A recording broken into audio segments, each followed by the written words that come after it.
en esta parte del programa nos acompaña Mariano de Alba, abogado especialista en Derecho Internacional y Relaciones Internacionales. Gracias por estar con nosotros. Bienvenido. Muchísimas gracias. Para empezar, ¿cuál es el balance que podría hacer usted el día de hoy de esta reunión del Grupo de Lima? Bueno, a ver, varios puntos a destacar, ¿no? En primer lugar, la importancia de la reunión. Sin duda es un hecho inédito el reconocimiento que se le ha dado al presidente de la Asamblea Nacional de Venezuela como presidente encargado de la República. Creo que queda muy claro el apoyo que van a dar los países de América Latina a tratar de buscar que la situación en Venezuela sea resuelta a través de un medio pacífico, democrático y obviamente electoral. Y pues hecha esa consideración general, yo creo que hay que destacar fundamentalmente tres puntos, ¿no? En primer lugar, la decisión patente en el documento de trasladar la búsqueda de la resolución de la situación en Venezuela a la Organización de Naciones Unidas, fundamentalmente solicitando el nombramiento de un experto al Consejo de Derechos Humanos de la ONU, solicita o trasladando la discusión al Consejo de Seguridad, cosa que va a suceder el día de mañana, una nueva discusión sobre Venezuela en el Consejo de Seguridad, y finalmente solicitándole al secretario general de la ONU pues, que active los mecanismos de buenos oficios de la Secretaría General de la ONU. Eso por un lado, ¿no? En segundo lugar, la disposición de los países de aumentar mecanismos de presión, y eso pasa pues no solamente para tratar de concretar en la práctica el reconocimiento pues de hecho de los funcionarios designados por Guaidó, sino también otras medidas como por ejemplo expulsión de representantes del régimen de Nicolás Maduro de los distintos países. Y en tercer lugar, creo que quizás el punto que va a recibir más atención pues, es esa ratificación por parte del Grupo de Lima de que la salida tiene que construirse, primero que la tienen que construir los propios venezolanos de forma pacífica, con el uso de una presión diplomática y política y sin el uso de la fuerza. Creo que eso sin duda alguna va a dar mucho de calor en los próximos días. Claro, pero incluso escuchábamos durante el fin de semana a Julio Borges, a Juan Guaidó, escuchábamos a varias vocerías del gobierno de Estados Unidos respecto a poner todas las opciones sobre la mesa, incluso la intervención militar, y hoy escuchamos un discurso mucho más matizado. ¿A qué se debe? Bueno, creo que hubo falta de coordinación, falta de comunicación por parte de Julio Borges, del propio Guaidó. Creo que en Venezuela hay una presión de la ciudadanía muy fuerte a tratar de buscar una salida en el corto plazo, inclusive con una opción militar. Hemos visto también en las últimas horas a funcionarios del gobierno de Estados Unidos pues tratando de hacer muy patente la opción militar con imágenes de otros hechos históricos. Y creo que hoy los 10 países, ¿no? Inclusive la propia Venezuela que suscribió la declaración, pues se pararon muy fuerte en una posición de que el uso de la fuerza no es la vía, de que hay que tratar de redoblar el cerco o la presión diplomática, y eso sin duda alguna pues sorprende, creo yo, o no es la posición, creo yo, deseada primero por Estados Unidos, que siempre ha hecho mucho énfasis en tratar de dejar todas las cartas sobre la mesa, y después en las últimas horas, vistas las declaraciones por parte de representantes del gobierno de Juan Guaidó, donde, bueno, quizás de este último grupo no había un deseo tan claro de una opción militar, pero sí tratar de mantener eso, la amenaza de la opción militar patente en el ambiente. Y creo que el día de hoy, pues ante todo el revuelo que se ha formado, los países de América Latina han fijado nuevamente o han ratificado la que ha sido su posición histórica en relación a este conflicto. Pero dejar la opción, la posibilidad de una intervención militar sobre la mesa sin dar un paso más contundente, tal vez un discurso más contundente, incluso tal vez un discurso más coordinado por parte de Juan Guaidó y los miembros del Grupo de Lima, ¿no resulta contraproducente? ¿No parece como si se hubiera desdibujado esta fortaleza de la unidad al interior del Grupo de Lima con Juan Guaidó? Sí, sí es contraproducente. Creo que hay que reconocer que fue un error haber hablado de uso de la fuerza o todas las cartas sobre la mesa sin tener en claro en principio cuál era la posición de los países latinoamericanos. Dicho eso, pues creo que al día de hoy hay dos opciones, ¿no? Creo que a partir de hoy se abre un debate en donde pues los países latinoamericanos han dejado muy clara su posición, inclusive Venezuela ha firmado esa declaración. Yo sí creo que vamos a seguir viendo, o hay posibilidades de que veamos un mayor aumento en la amenaza del uso de la fuerza por parte de Estados Unidos, porque esa es la posición de sus altos funcionarios, y pues quizás quien queda en medio de esa situación y tendrá que ver cómo la maneja es el gobierno de Juan Guaidó y sus representantes que operan en todo el mundo.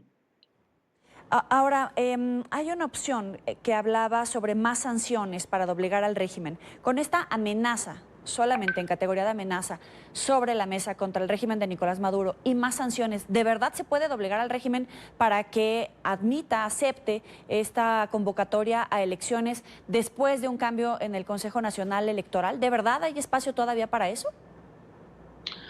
Bueno, si nos atenemos a la experiencia, la respuesta es que no. La respuesta es que las sanciones, que las medidas diplomáticas, la búsqueda de una solución política, pues no funciona con el régimen de Nicolás Maduro.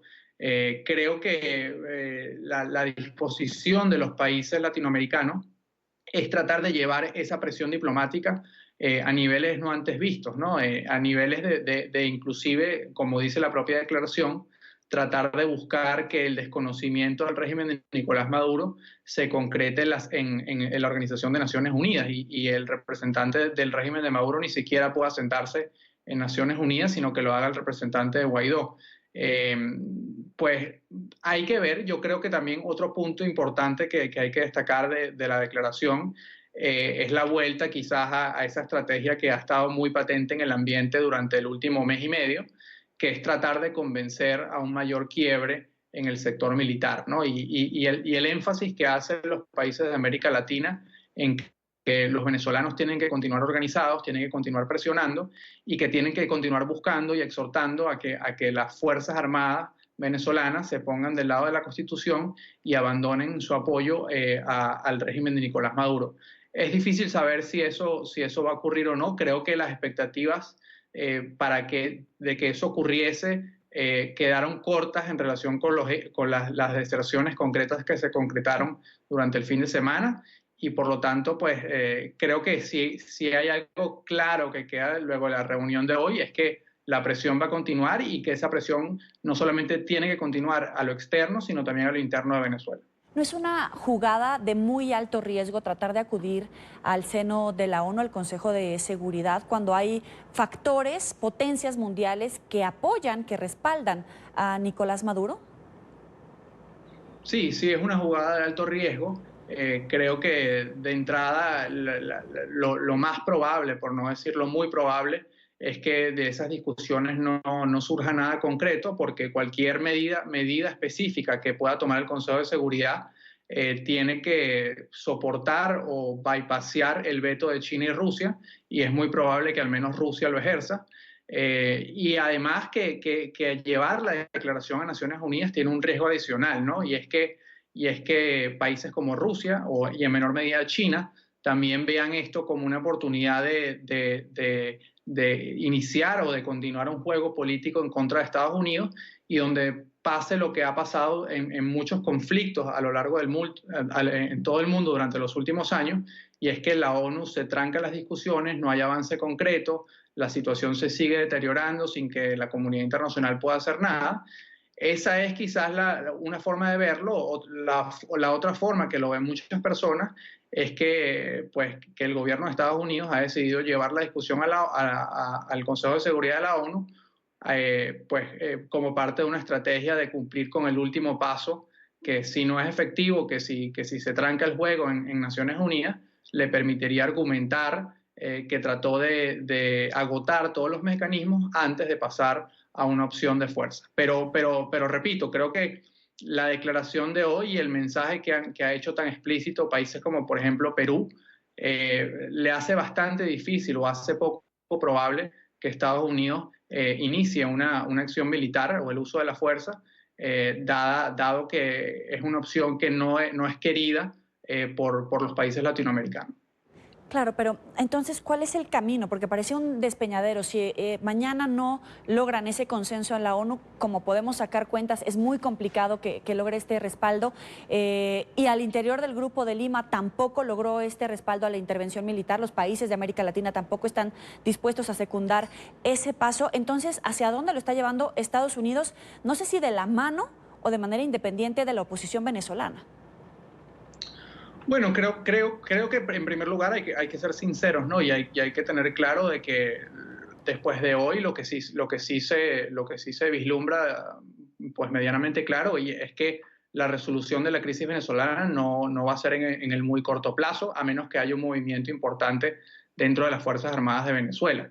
Eso es una primera precisión. En segundo, ¿hacia dónde, hacia qué escenario nos estamos manejando? Bueno, nos estamos moviendo, en primer lugar, a que los países latinoamericanos se comprometen a través del documento de hoy a ejercer mayor presión diplomática, medidas como las que ya comentábamos antes, expulsar a todos los representantes de los funcionarios del régimen de Maduro de sus países, investigar con mayor esfuerzo los activos y cuentas bancarias frutos de la corrupción en Venezuela que podría haber en esos países, incluyendo Estados Unidos. También solicitar el nombramiento de un experto a la alta comisionada de derechos humanos, al Consejo de Derechos Humanos de la ONU, y son medidas que suman, pero que sin duda alguna no van a resolver el problema, pero que sí van a incomodar y van a llevar a una situación de mayor aislamiento al régimen de Nicolás Maduro. Aislamiento, pero al final el respaldo de la cúpula militar la sigue teniendo Nicolás Maduro. Si bien es cierto, no tiene legitimidad hoy por hoy el régimen madurista, al final tiene a la cúpula militar y con la presencia de Estados Unidos y todas estas jugadas, no es que sume legitimidad al gobierno de Maduro, al régimen de Maduro, pero al final parece que le salen unos puntos a favor del madurismo y no de la oposición. Bueno, creo que el punto a favor del madurismo, quizás el único punto, es que queda claro de que en el corto plazo no van a salir del poder. Ahora, visto desde el punto de la oposición venezolana, creo que el fin de semana también dejó un hecho muy importante y se hizo patente el descontento de las Fuerzas Armadas, y se demostró pues que es posible para miembros de las Fuerzas Armadas retirar su apoyo o desertar, y que eso pues y que van a ser recibidos con los brazos abiertos no solamente por parte de la Asamblea Nacional Venezolana, sino también por parte de la comunidad internacional. Entonces, sin duda alguna estamos en un proceso que tiene un camino más largo, que tiene un camino que todavía falta recorrer, y que pues, además de la presión internacional, también va a requerir que los venezolanos continúen organizados en Venezuela, continúen haciendo manifiesto del descontento e inicien o continúen esfuerzos concretos para tratar de quebrar el apoyo que tiene el régimen de Nicolás Maduro de las Fuerzas Armadas. Le agradezco a Mariano de Alba, abogado especialista en Derecho Internacional y Relaciones Internacionales, por estos minutos para la tarde de NTN 24.